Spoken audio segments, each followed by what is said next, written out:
In the years before the world plunged into the chaos of World War II, a much quieter, more sinister transformation was already underway. It began not with bombs, but with words. It started with carefully crafted lies, with whispered fears, and a growing, poisonous belief that an entire group of people could be blamed for a nation's problems. For Jewish families all across Europe, this tide of hatred rose slowly, almost invisibly at first, like a shadow stretching across the continent. Their neighbors started to change. Their schools changed. Their daily lives changed. But the most devastating change was the growing, terrifying sense that their homes, their identities, and even their very humanity were slipping away. At first, the signs were subtle. New laws were passed, suddenly denying Jewish children the right to attend public schools. Jewish business owners found their storefronts boycotted or vandalized with hateful symbols. People who had lived side by side for generations, who had been friends and neighbors, began avoiding eye contact on the street. They were unsure, afraid, or maybe persuaded by the relentless, pounding drumbeat of propaganda.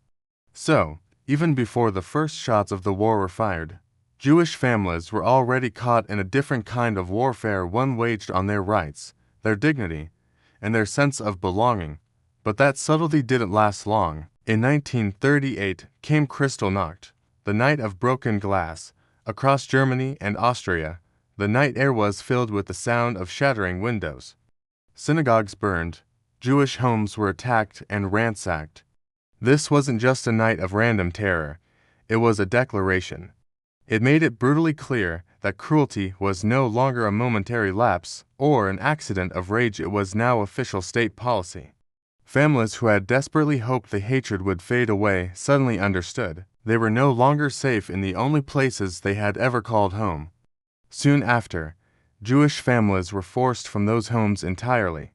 Men, women, and children were ordered to pack only what they could carry in a few minutes. They were marched through their own towns to train stations, where they were pushed into dark, sealed freight cars. These weren't passenger trains. They were built for animals and cargo. Inside, it was cold, impossibly cramped, and airless. Parents held their children tight, trying to comfort them, whispering assurances they couldn't possibly believe themselves. No one knew where they were being taken, only that their old lives had vanished forever the moment the heavy train doors slammed shut. When those trains finally ground to a halt and the doors slid open, people stumbled out into a world completely unlike anything they had ever known. Barbed wire fences curled across the horizon as far as the eye could see. Ominous watchtowers loomed overhead. Loud commands echoed through the air in sharp, unfamiliar words. It was here, in these camp places with names like Auschwitz, Treblinka, and Sobibor, that the cruel machinery of genocide expanded to its full, horrifying scale. People who once had professions, passions, families, and dreams were reduced to nothing more than a number tattooed on their arm. They stood in endless lines, clutching whatever little they had managed to bring, their fate decided in a single moment by strangers who saw them not as people, but as statistics. Yet even in these unimaginable conditions, humanity somehow persisted. In the freezing barracks, people would whisper prayers together or share the smallest scraps of food, choosing to care for one another even when survival itself seemed impossible. A mother might tear a tiny piece of bread in half for her child. A stranger might offer a comforting word in the dark. These small acts couldn't change the horrifying reality of the camps, but they preserved something vital, a reminder that kindness and compassion could still exist, even in a place designed to extinguish all hope. Survivors would later say that what broke them was not just the constant hunger, the biting cold, or the crushing exhaustion. It was the gradual, complete disappearance of the world they had once known. A teacher who once inspired a classroom of students now struggled simply to stand. A talented musician who had once filled concert halls with beautiful music now hummed softly in the dark, trying to remember melodies from a life she feared she would never return to. Entire neighborhoods disappeared. Entire families vanished. Entire communities, rich with culture, art, and history were swept away as though they had never even existed, and yet, even then, resistance took shape. In ghettos like Warsaw, people who had lost nearly everything still chose to fight back. They built barricades from furniture and rubble, they shared stolen weapons, and they faced a vastly more powerful enemy, knowing they would almost certainly lose. They did it because they believed that dignity was worth defending, even in the final moments of their lives. Their resistance, though ultimately crushed, became an eternal symbol of unimaginable courage in the face of certain death. When Allied forces finally marched across Europe in 1945, they expected to find battlefields, destroyed cities, and prisoners of war.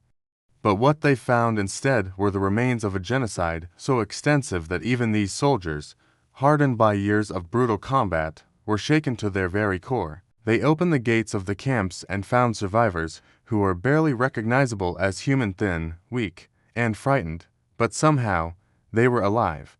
Many of these survivors asked immediately about their families, clinging to one last, desperate hope that someone they loved might have survived somewhere else. As the world began to piece together the full truth, the sheer scale of the Holocaust became undeniable. 6 million Jewish men, women, and children were murdered, not because of anything they had done, but simply because a single, hateful ideology had taught millions of people to see them as less than human.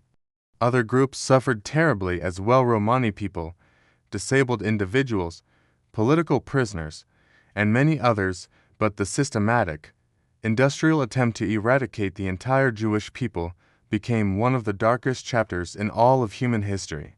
In the years that followed, survivors began to tell their stories. They did this not to reopen old wounds, but to preserve the memory of those who were lost, and to ensure the world would never again allow such hatred to grow unchecked.